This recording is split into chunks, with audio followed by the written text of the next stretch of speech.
ஐயனார் துணை சீரியல் ஒரு பரபரப்பான கட்டத்துக்கு நகர்ந்திருக்கு. அடுத்து என்ன நடக்கப் போது? இங்க ஏலகிரி போயிர்றாங்க.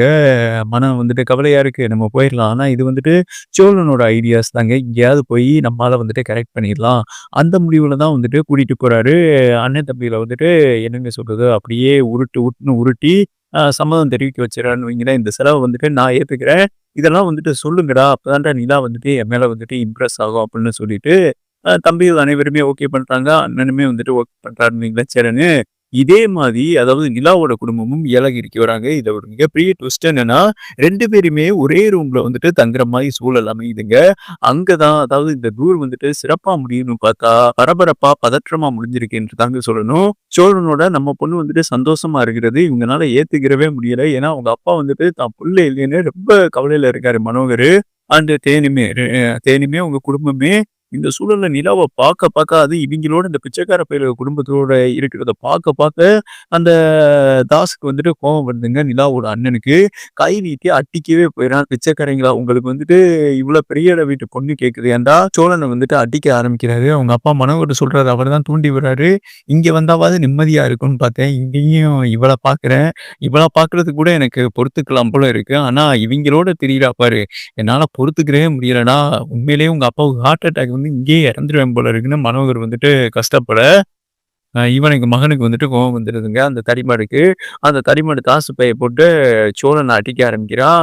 தம்பிகள் அனைவருக்குமே கோவம் வருது. பாண்டியனுக்கு கோவம் வருது. அண்ணனுக்குமே சேரனுக்கும் கோவம் வருது. "எதுக்குய்யா அடிக்கிற? எதுக்குய்யா அடிக்கிற? உன் வழியில வந்துட்டு ஏதாவது டிஸ்டர்ப் பண்ணணுமா? ஏன்டா பிச்சைக்கார பயலுகளா! ஒரு பணக்கார வீட்டு பொண்ண கூட்டிட்டு வந்து சொத்த பூரா ஆட்டைய போடலான்னு பார்த்தீங்களாடான்னு" கேவலமா இழிவா வந்துட்டு தாஸ் பேச, ஆனா சோழன் வந்துட்டு அமைதியா இருக்காரு. ஏன்னா தன்னோட ஒய்ஃப் வீட்டா இருக்கிறதுனால அமைதியா இருக்காரு. ஏங்க உங்களுக்கு கொஞ்சம் கூட வந்துட்டு வெட்கமாவே இல்லையா? உங்கள தான் அடிக்கிறாரு. திருப்பி அடிக்க வேணாமா? இல்லங்க. உங்க வீட்டுக்காரர்களா இருக்காங்க. இல்லாட்டினா அடிச்சுருவேங்க. கை வச்சுருவேங்க. கை வையுங்க. இங்க பாருடா நான் உன்னைய அன்னைக்கே அண்ணன் இல்லன்னு சொல்லிட்டேன். உங்க உறவே இல்லன்ட்டேன். என் கணவர் மேல கை வச்சீங்கன்னா, அப்புறம் இங்க நடக்கிறதே வேற. உங்க மான மரியாதைய கெடுத்துருவேன்டா. போலீஸ்க்கு வந்துட்டு கம்ப்ளைண்ட் பண்ணிருவேன்டான்னு சொல்றாங்க. தேனு அதாவது நிலாவோட அம்மா, அப்பாலாம் வந்துட்டு அதிர்ச்சியாறாங்க. "நீ அந்த அளவுக்கு போயிட்டியாடி?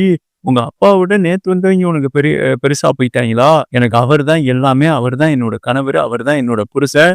அவர் மேல கை வைக்கிறது தெரிஞ்சதுன்னா, நான் அடுத்து போலீஸ் ஸ்டேஷனுக்கு ஃபோன் பண்ணிருவேன். இவன் அண்ணனே இல்ல. இவன் ரவுடி பையன். இந்த மாரி வந்துட்டு பொண்ண வந்துட்டு சீட்டிங் பண்றான்னு சொல்லிட்டு கேஸ் போட்டுருவேன். பெண்ண வந்துட்டு தவறா நடத்துனேன்னு கேஸ் போட்டேன்னா, அதுக்கப்புறம் அவன் வெளியவே வர முடியாது. பார்த்துக்குங்கம்மா அப்படின்னு சொல்ல, பாத்துரலான்டின்னு சொல்லிட்டு சோழனையும், நிலாவையும் தள்ளி விட போறாரு. அப்பதாங்க சோழனுக்கு வீரம் வருது. பலார்ன்னு வந்துட்டு கன்னத்துல அறையிறாரு. 2 பேரும் சண்டை போட்டு உருள்றாய்ங்க. ஒண்ணு ஹோட்டல் ஊழியர்கள் வந்துட்டு மேனேஜர் ஓடியாந்து, "ஏங்க இந்த மாரி கலவரம் பண்ணாதீங்க. உங்க குடும்ப பிரச்சனைய வந்துட்டு வெளிய வச்சுக்கங்க. அப்புறம் இங்க வந்துட்டு உங்களுக்கு ரூம் கிடைக்காதுன்னு" சொல்ல, "இங்க பாருங்க எனக்கு இவங்க யாருன்னே தெரியாது. என்ன சம்மந்தம் இல்லாம வந்துட்டு தகராறு பண்றாங்க.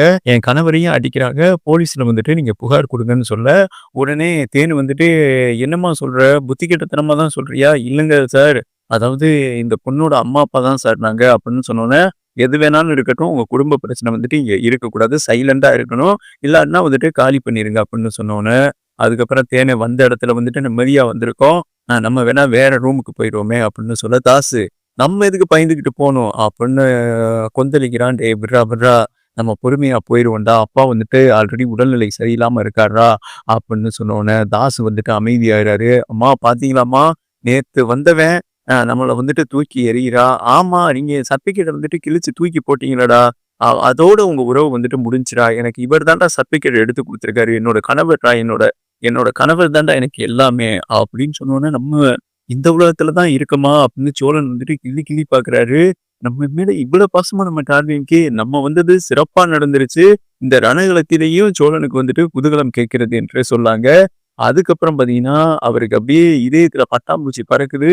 மூச்சுக்கு 300 தடவ தன்னோட கணவர் தான் எல்லாமே.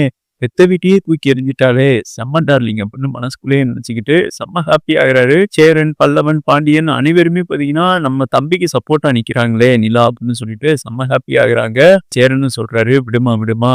நம்ம வேணா ரூம்ப காலி பண்ணி போய்க்கலாம். அவங்க இருக்கட்டும்னு சொல்லிட்டு, சேரன் தான் வந்துட்டு பொறுமைசாலியே. இல்ல சார் நாங்க இந்த ரூம்ப விட்டு போய்க்கிறோம் சார். வேற ரூம் அரேஞ்ச் பண்ணிக்கிறோம்னு அங்கருந்து கிளம்புறாங்க. அப்ப தாஸ் ஒரு முடிவு எடுக்கிறான். இவளுக்கு சர்டிஃபிகேட் கிடைச்சிருச்சா, அந்த சர்டிஃபிகேட்ட வந்துட்டு எப்படியாவது பறிச்சு அத கிழிச்சு போடன்னு ஒரு முடிவுல கீழ்த்தரமான எண்ணத்துல வந்துட்டு தாஸ் இருக்காங்க.